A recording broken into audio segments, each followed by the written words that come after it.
ہر قسم کی حمد و ثنا، تعریف و توصیف اللہ رب العالمین کو لائق ہے، اور بے شمار لا تعداد درود و سلام پیارے نبی محمد رسول اللہ صلی اللہ علیہ وسلم پر۔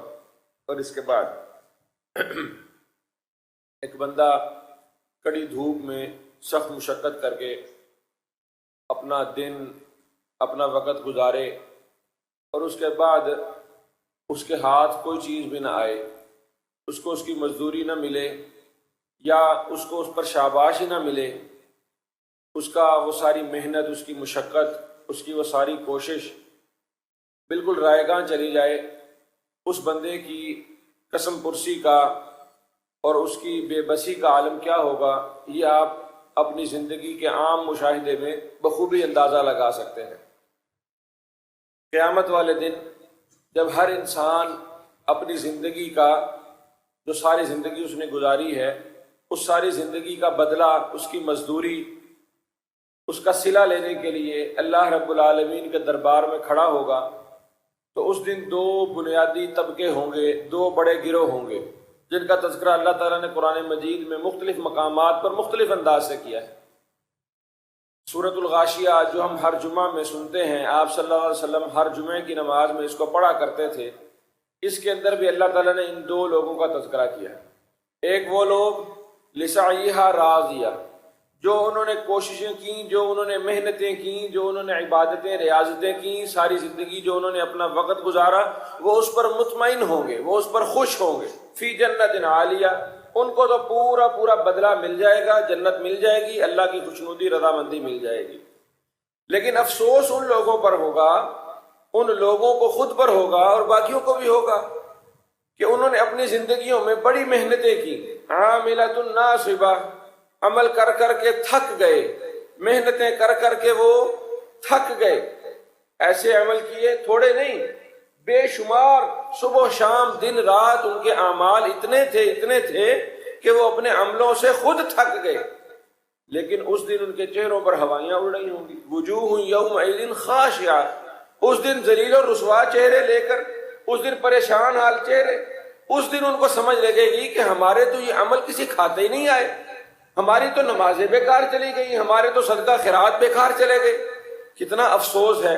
ایک تو وہ بندہ ہے جو سستی کوتاہی کا شکار ہے، اس نے کوئی محنت ہی نہیں کی، سمجھ آتی ہے بات کہ اس نے کچھ کیا ہی نہیں، اس کو ملے کیا، یہ تو سویا رہا، یہ تو بیکار بیٹھا رہا، اس کو کچھ دینے کی ضرورت ہی نہیں ہے، اس کا تو جرم بنتا ہے، اس کو تو سزا بنتی ہے کہ اس نے کچھ کیا کیوں نہیں، فائدہ کیوں نہیں اٹھایا۔ لیکن آپ اندازہ لگائیں کہ وہ بندہ جو محنت کر کر کے تھک گیا، جس نے گرمی میں پسینہ بہایا، جس نے سردی میں مشقتیں جھیلی، جس نے دن رات ایک کر دیا، خون پسینہ ایک کر دیا، کمر دوری ہو گئی، وہ تھک گیا، اور پھر اس کو پتا چلے جا نکل جا، دفع ہو جا، تیرا یہاں کوئی حساب نہیں، تجھے کچھ بھی نہیں ملے گا، نہ تیری کوئی مزدوری ہے، نہ تجھے کوئی شاباشی ہے۔ یہ لوگ کون ہوں گے؟ میرے بھائیوں، یہ حقیقت سمجھنی یہ سب سے زیادہ ضروری ہے۔ مثل الذین کفروا بربہم اعمالہم کرماد اشتدت بہ الریح فی یوم عاصف، قیامت والے دن اللہ تعالیٰ بندے کے اعمال کا پورا بدلہ دے گا، ان کو تولے گا، لکھے ہوئی ہر چیز ملے گی، اور کچھ لوگ ان کے اعمال لکھی ہوئی صورت میں، یا ان کے اعمال کو اللہ تعالیٰ جو بھی جسم کی صورت دے گا اللہ ہوا میں اڑا دے گا، ایسے جیسے روئی کے گولے اڑتے ہیں، ایسے جیسے راکھ اڑتی ہے، ایسے جیسے ریت کے ذرات اڑتے ہیں، کسی کھاتے میں نہیں آئے۔ تو میرے بھائیوں، صحابہ کرام رضوان اللہ علیہ مجمعین کو بھی اس بات کی بڑی فکر رہتی تھی، وقتاً فوقتاً نبی صلی اللہ علیہ وسلم سے پوچھتے رہتے کہ اللہ کے نبی، ہمارا یہ عمل کہیں ضائع تو نہ ہو جائے گا۔ قبلے کی تبدیلی کا حکم آیا، صحابہ کو پریشانی لگ گئی کہ ہم جو پہلے قبلہ بیت المقدس کی طرف منہ کر کے نمازیں پڑھتے تھے، بیت اللہ کی طرف منہ کر کے نمازیں پڑھیں گے تو ہماری پہلی نمازوں کا کیا ہوگا؟ کیا وہ نمازیں ضائع تو نہ ہو جائیں گی؟ اللہ تعالیٰ نے کہا نہیں، وہ نمازیں ضائع نہیں ہوں گی۔ اعمال کو ضائع کرنے والی چیزیں، اعمال کو برباد کرنے والی چیزیں، محنتیں رائے گاں کرنے والی چیزیں، وہ کچھ اور ہے۔ ہم نے بھی مخول بنا لیا، مذاق بنا لیا ہے۔ سوال بھی لوگ کرتے ہیں تو مختلف قسم کے، اور جی کھانے میں اگر منہ کے اندر دانتوں میں کوئی چیز پھنسی رہ جائے اور دانت صاف کرے تو اس سے تو نہیں روزہ ٹوٹ جائے گا؟ ناک کو جھاڑتے ہوئے اگر اچھی طرح ناک کو صاف نہ کرے تو اس سے وضو نامکمل تو نہیں رہ جائے گا؟ یہ اس طرح کی وہ چھوٹی چھوٹی باتیں ان کا بھی احتیاط دھیان توجہ کرنی چاہیے. لیکن یہ بہت چھوٹی باتیں ہیں اور کئی دفعہ یہ باتیں سوال کرنے والوں کی اتنی چھوٹی لگتی ہیں کہ بالکل مذاق لگتا ہے کہ اتنی چھوٹی باتوں کی تو ان کو فکر ہے، لیکن وہ بڑی بڑی باتیں جن کے بارے میں اللہ کے نبی اور اللہ تعالیٰ نے کہا کہ ان باتوں کے ہوتے ہوئے تمہاری محنتوں کا کوئی فائدہ کوئی نہیں، وہ باتیں ویسے تو علماء نے بے شمار بیان کی ہیں، بہت زیادہ تعداد میں. کچھ نے اختصار کے ساتھ بیان کی ہیں، اسی کے اندر انہوں نے ساری باتوں کو سمیٹا ہے، اور کچھ نے ان باتوں کو الگ الگ کھول کر بیان کیا ہے. لیکن میں نے اس میں سے موٹی 6 باتوں کو منتخب کیا ہے جس کو آج میں بیان کرتا ہوں کہ وہ 6 چیزیں کون سی ہیں جو بندے کے عمل ضائع کر دیتی ہیں یا ان کی وجہ سے بندے کے اعمال قبول نہیں ہوتے. اس میں سب سے پہلی چیز میرے بھائیوں کلمہ طیبہ ہے، کلمہ اسلام، کلمہ اخلاص، لا الہ الا اللہ محمد رسول اللہ. اسلام قبول کرنا، یہ اللہ کا آپ پر مجھ پر انعام ہے کہ ہمیں اپنے گھروں میں بیٹھے بٹھائے اسلام مل گیا. ہم مسلمان گھروں میں پیدا ہوئے، ہمارا ہر عمل کلمہ طیبہ کی وجہ سے قبول ہے. دنیا میں کتنے بڑے بڑے لوگ گزرے، مدر ٹریسا ہوئی، جانکی دیوی ہوئی، گنگا رام ہوا، کتنے ہر مذہب کے اندر، ہر قوم کے اندر ایسے لوگ تھے بڑے نیک نام، بڑے نامور، انہوں نے بڑے اچھے کام کیے، لیکن اسلام قبول نہیں کیا. وَمَن يَبْتَغِ غَيْرَ الْإِسْلَامِ دِينًا فَلَن يُقْبَلَ مِنْهُ. ان کا کوئی عمل قبول نہیں. عبداللہ ابن جدعان مکے کا ایک شخص تھا. حضرت عائشہ نے پوچھا آپ صلی اللہ علیہ وسلم سے، وہ ابن جدعان وہ مکے کے لوگوں کو بڑی بڑی دیگیں پکا کر کھلاتا، بڑا پیسہ اس نے کھلا کر لوگوں کے منہ بند کر دیے، لوگوں کو رجا دیا. حضرت عائشہ نے پوچھا اللہ کے نبی وہ ابن جدعان کا کیا ہوگا؟ وہ تو بہت صدقہ خیرات کرتا تھا، وہ تو بڑی نیکیاں کرتا تھا، مکے کے لوگوں کو اس نے رجا دیا، کھلا کر دے کر. آپ صلی اللہ علیہ وسلم نے فرمایا عائشہ اس نے ایک دفعہ بھی تو یہ نہیں کہا اے اللہ مجھے معاف کر دے. اس کا اللہ پر ایمان یقین ہی نہیں تھا، وہ اللہ کو مانتا ہی نہیں تھا، اس کا عمل قبول کیسے ہوگا؟ یہ وہ پہلی چیز ہے جس میں آپ اور میں انشاءاللہ پاس ہیں، ہم اس کو عبور کر جائیں گے، یہ گھاٹی منزل ہم عبور کر جائیں گے کہ ہم انشاءاللہ مسلمان ہیں. کلمہ طیبہ، کلمہ اخلاص، کلمہ شہادت، کلمہ توحید، لا الہ الا اللہ محمد رسول اللہ کے ہم اقراری ہیں.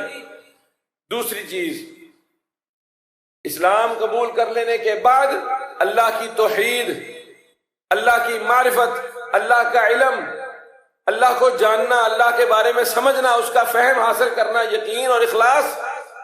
توحید کے بغیر جتنی مرضی محنتیں کر لیں. اللہ نے 18 نبیوں کے نام لیے، ان نبیوں کے نام لینے کے بعد کہا لئن اشرکوا لحبط عنہم. شرک کر دیا، اللہ کے ساتھ شرک میں ملوث ہو گئے، تمہارے عمل ضائع، برباد. اور یہی بات نبی صلی اللہ علیہ وسلم کو مخاطب کر کے کہی. آپ صلی اللہ علیہ وسلم سے شرک سرزد نہیں ہو سکتا تھا، لیکن اس سنگینی کو بیان کرنے کے لیے کہ یہ شرک ایک ایسا عمل ہے جو بندے کی باقی ساری عبادتوں کو، ساری محنتوں کو، اس کے سارے عملوں کو ضائع کر دیتا ہے.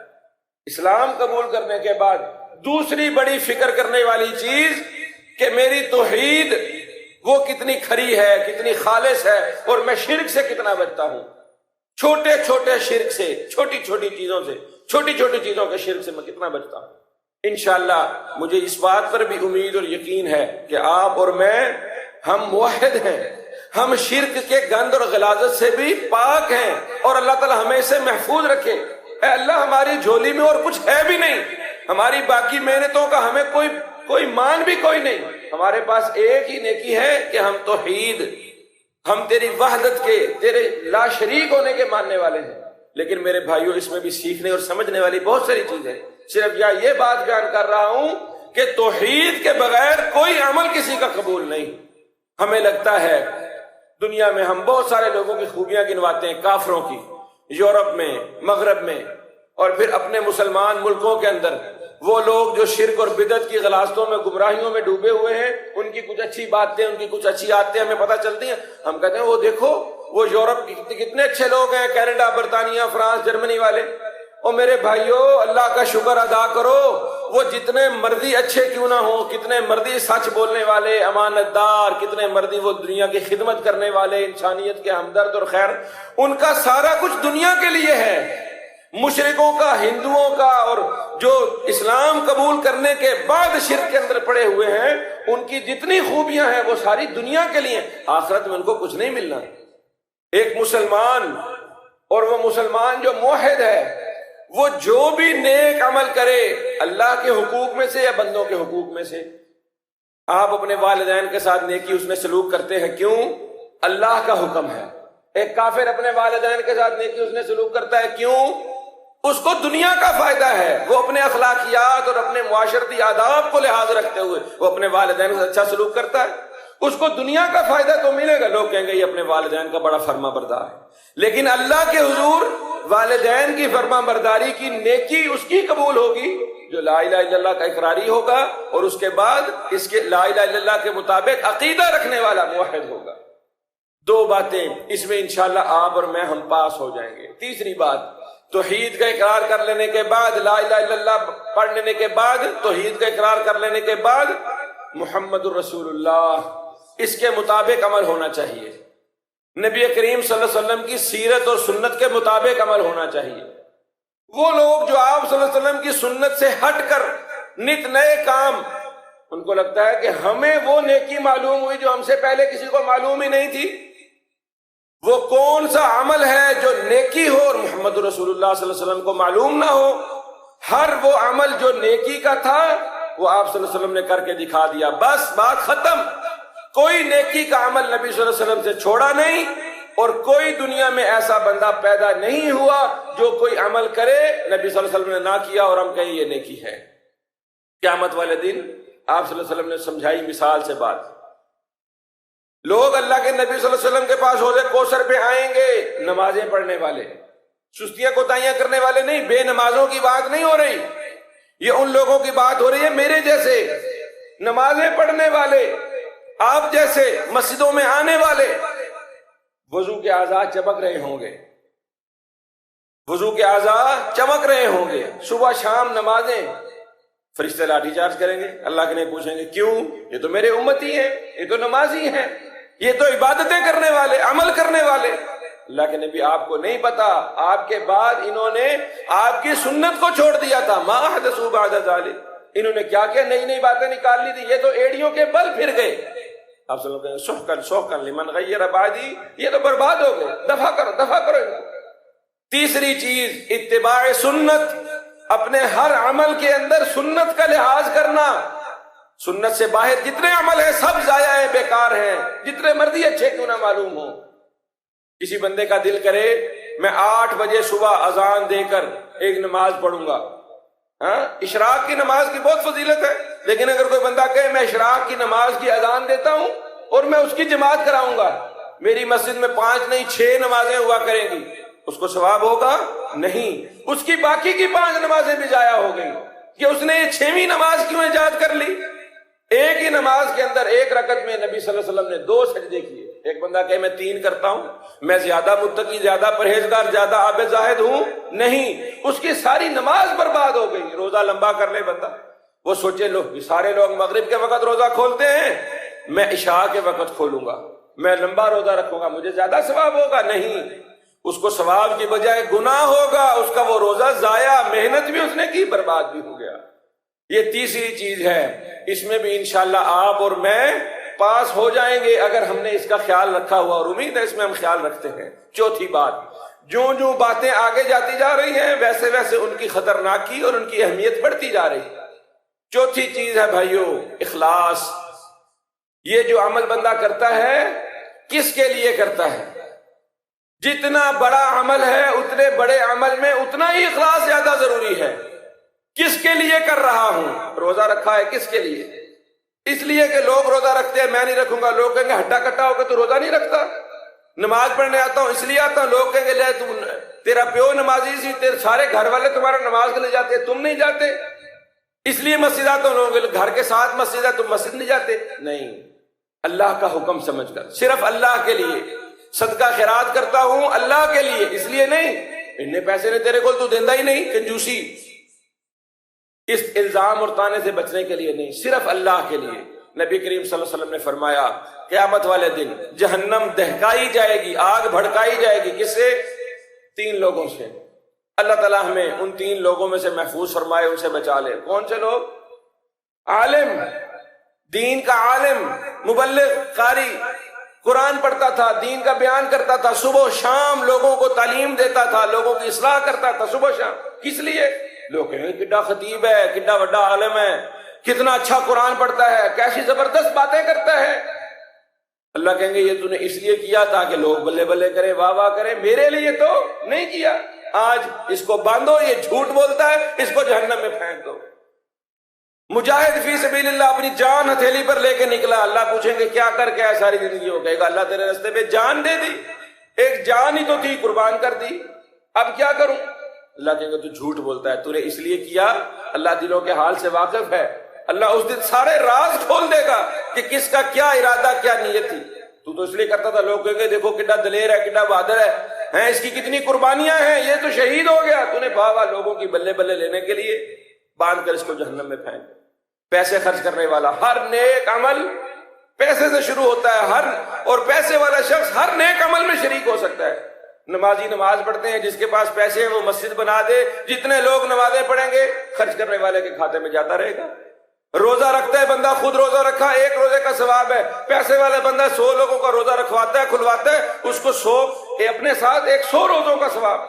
پیسہ خرچ کرنے والا ہر جگہ پر ساتھ شریک ہو جاتا ہے، لیکن اس دن پیسے خرچ کر کر کے جہنم میں چلا جائے گا۔ کیوں؟ تو نے اس لیے خرچ کیا کہ لوگ کہیں بڑا سخی ہے، بڑا پیسہ خرچ کرنے والا ہے۔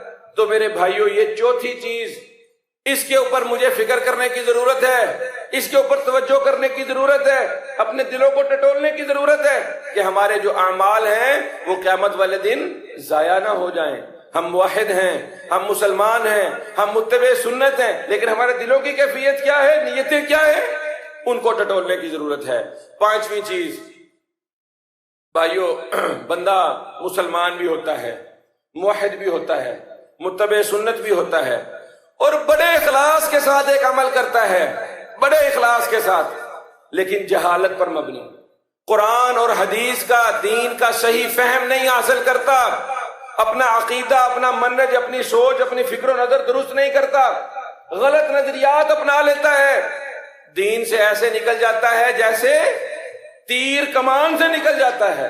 اور اس کی مثال صحابہ اکرام کے زمانے میں ہمیں ملتی ہے۔ آپ صلی اللہ علیہ وسلم نے اپنے دور سے خبردار کرنا شروع کر دیا، کہا ایسے لوگ آئیں گے ان کی نمازیں تمہاری نمازوں سے زیادہ اچھی ہوں گی، ان یحقر صلاتهم مع صلاتهم وصیامهم مع صیامهم، روزے تم سے اچھے رکھیں گے، قرآن تم سے اچھا پڑھیں گے، لیکن دین سے ایسے نکل جائیں گے جیسے تیر کمان سے نکل جاتا ہے۔ اللہ تعالیٰ ان کو جہنم میں پھینکے گا۔ نمازیں پڑھنے والے، روزے، اور ہم سے صحابہ کرام جیسے روزوں سے، آپ نے صحابہ کو مخاطب کیا نا کہ تم صحابہ جیسے روزوں سے، نمازوں سے، تلاوتوں سے بہتر ان کے عمل ہوں گے، لیکن ان کا قصور کیا ہوگا کہ انہوں نے دین کا صحیح علم نہیں حاصل کیا، صحیح فہم نہیں حاصل کیا، اپنی مرضی کی باتیں، اپنی مرضی کے عقیدے، اپنی مرضی کے نعرے نظریے، جس جلسے جلوس میں جو کوئی نعرہ لگ رہا تھا بس وہ اس کے پیچھے لگ گیا، اس نے نہیں دیکھا کہ یہ جو بات کر رہا ہے اس بات کے اوپر علم، اس کے اوپر اصل حقیقت کیا ہے۔ آپ دیکھیے ابن ملجم جو سیدنا امیر المؤمنین علی رضی اللہ تعالی عنہ کا قاتل تھا، اس نے قتل کر دیا حضرت علی کو، یہ کہہ کر کہ حضرت علی نعوذ باللہ کافر ہیں، مرتد ہیں، لا حول ولا قوت الا باللہ، فساد فی الارض کا مرتکب ہوا، خلیفۃ المسلمین امیر المؤمنین کو قتل کیا، سزا نافذ کی گئی، کہا اس کے ہاتھ پاؤں کاٹ دو، دایاں ہاتھ بایاں پاؤں، بایاں ہاتھ دایاں پاؤں، مخالف سمتوں سے ہاتھ پاؤں کاٹ دیے گئے، خاموشی سے سہتا رہا، اس کی آنکھیں نکال دی گئیں، خاموشی سے سہ گیا، جب اس کی زبان کاٹی جانے لگی وہ رو پڑا، جلاد نے پوچھا بھئی اب تو کیوں روتا ہے، تیرے ہاتھ پاؤں کاٹے تو نے برداشت کیا، تیری آنکھیں تک نکال دی تو نے برداشت کیا، کہتا ہے تم میری زبان کاٹ دو گے تو میں اللہ کا ذکر کس زبان سے کروں گا، لیکن اس کی اتنی عبادت، اس کی اتنی محنت کیوں رائے گاہ چلی گئی، کیوں کہ اس کا عقیدہ علم پر مبنی نہیں تھا، اس کا عمل فہم دین صحیح نہیں تھا۔ صحابہ کرام کے درمیان اختلاف ہو گئے، صحابہ کرام نے 2 صحابہ کو مقرر کیا کہ جاؤ ان خارجیوں سے، یہ جو صحابہ کو کافر کافر کہنے والے لوگ ہیں ان کے پاس جاؤ، جا کے ان سے مذاکرات کرو، ان کو سمجھاؤ۔ ابو موسیٰ اشعری اور ایک اور صحابی، 2 صحابہ کو حکم بنا دیا، ان کو فیصلہ کرنے کے لیے بھیجا کہ جاؤ ہمارے درمیان فیصلہ کرو کہ کون صحیح ہے کون غلط ہے، صلح کروا دو۔ خارجیوں نے کیا کہا؟ انہوں نے کہا ان الحکم الا للہ، قرآن مجید کی آیت پڑھ دی، بھئی ہم تمہیں کیوں حکم مانے، تمہارا حکم تمہارا فیصلہ کیوں مانے؟ فیصلے تو اللہ کرتا ہے، حکم تو اللہ دیتا ہے، بات تو اللہ کی مانی جائے گی۔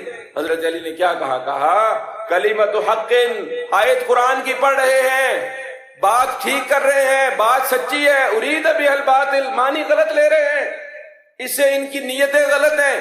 ایسے ہی آج ہم دیکھتے ہیں قرآن مجید سے احادیث سے باتیں لیتے ہیں، آیتیں قرآن کی پڑھتے ہیں، حدیث نبی صلی اللہ علیہ وسلم کی پڑھتے ہیں، اس سے مفہوم معنی مراد غلط لے کر لوگوں کو بھڑکاتے ہیں، بہکاتے ہیں اور غلط رستے پر لگا دیتے ہیں۔ غلط نعرے، جلسے جلوسوں کے اندر جو نعرے لگتے ہیں بھائیوں، وہ دین سیکھنے والی چیز ہے، علماء سے رابطہ، تعلیم سیکھنے کے ساتھ دین آتا ہے۔ یہ وہ پانچویں چیز ہے جو اس وقت سب سے زیادہ خطرناک ہے۔ اخلاص کے ساتھ لوگوں کو لگتا ہے، نوجوان جذباتی ہو کر ان کو لگتا ہے کہ ہم شریعت نافذ کرنے کی مشن پر نکلے ہیں، ہم اسلام لانے کے مشن پر نکلے ہیں، لیکن وہ شریعت کو نقصان پہنچا رہے ہیں، اسلام کو نقصان پہنچا رہے ہیں، دنیا میں مسلمانوں کی بدنامی کا باعث بنتے ہیں، اپنے ملک کی خرابی کا باعث بنتے ہیں۔ کیوں؟ علم نہیں ہے، دنیا بھی برباد ہو رہی ہے، آخرت بھی برباد ہو رہی ہے۔ عمل کتنے اچھے ہیں، دیکھنے میں کتنی اچھی باتیں لگتی ہیں، لیکن حقیقت کیا ہے؟ بربادی ہی بربادی۔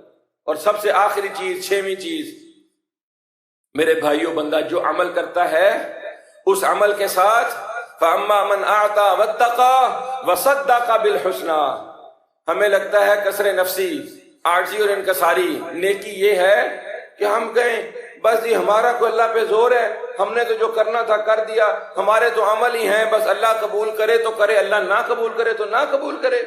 ایسی بات نہیں ہے بھائی، یہ بات میرے لیے سب سے ضروری ہے، ہمارے لیے سب سے اہم ہے کہ ہم پچھلی ساری باتوں کو سمجھ لیتے ہیں، لیکن یہاں آ کر پھر ہمارے عقیدے ایمان کمزور پڑ جاتے ہیں، اپنے بارے میں بھی بدظن، اللہ کے بارے میں بھی بدظن، نہ اپنے اوپر یہ یقین ہے کہ میں نے جو عمل کیا ہے یہ قبول ہوگا ہی ہوگا۔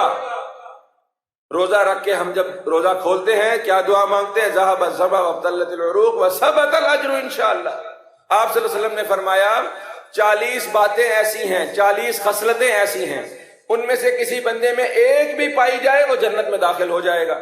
آپ نے وہ خصلتیں بیان نہیں فرمائی، وہ دیگر احادیث میں ہیں، لیکن یہاں ان باتوں کے ساتھ 2 شرطیں بتا دی کہ وہ عمل اس بندے کے قبول ہوں گے، جنت میں اس بندے کو لے کے جائیں گے، اس کے ساتھ 2 باتیں ہوں، رجاء ثوابها و تصدیق موعدها، اس کو ثواب ملنے کی پوری امید ہو اور اس عمل کے ساتھ جو فضیلت ہے اس فضیلت کا اس کو پورا یقین ہو۔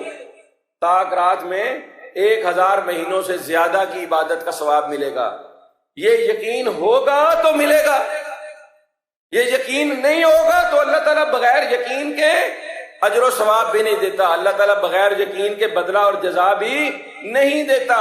جو بھی عمل کرو، روزہ رکھو، اللہ قبول کرے گا ہی کرے گا، اس یقین سے عمل کیجیے، نماز پڑھیے، اللہ قبول کرے گا ہی کرے گا۔ بد دلی کے ساتھ، بے یقینی کے ساتھ، مضطر دل کے ساتھ نہ اللہ دعا سنتا ہے اس کی، نہ اللہ اس کے عمل قبول کرتا ہے۔ یہ میرے بھائیوں وہ موٹی موٹی 6 باتیں ہیں۔ اسلام کے بعد توحید کے بعد نبی صلی اللہ علیہ وسلم کی اتباع، اور اس کے بعد پھر اخلاص صرف اللہ کے لیے، پھر اس کے بعد علم حاصل کرنا۔